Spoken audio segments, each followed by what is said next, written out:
Bom, miembro de prensa, ave na despedida de senhor Plasterk aqui na Bonaire.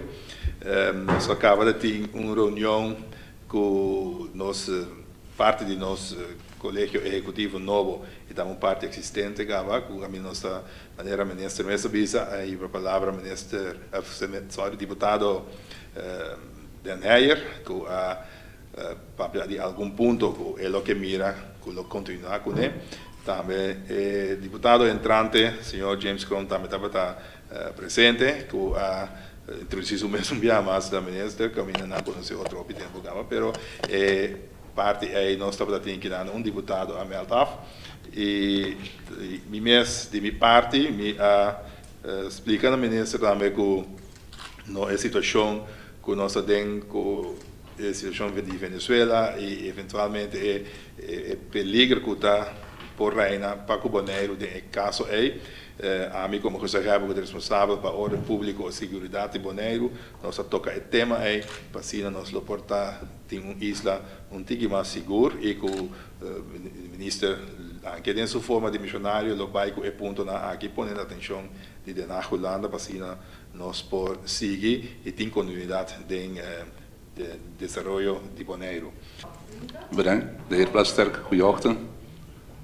Ik heb kunnen lezen en ook vernomen dat u de aanpak van Saba zeer op prijs had gesteld, relatie Saba en Nederland.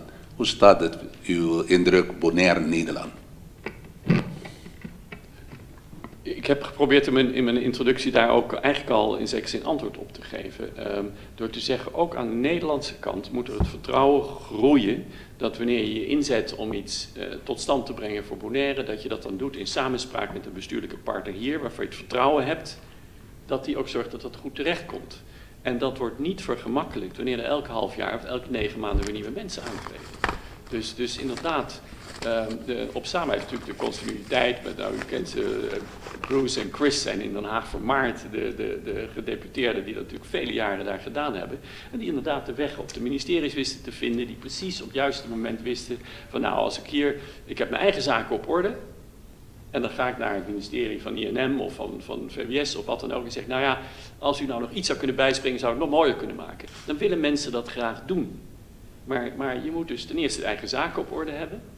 Niet met iedereen ruzie maken. En er moet wat continuïteit zijn. En dan ben ik ervan overtuigd dat ook in de komende jaren in Nederland er altijd politici zullen zijn die zullen denken van ja, het is toch eigenlijk te gek dat we dat niet kunnen oplossen op Bonaire. Laten we dat nou nog eens extra ons best voor doen. Maar het begint wel met het vertrouwen van mensen in elkaar.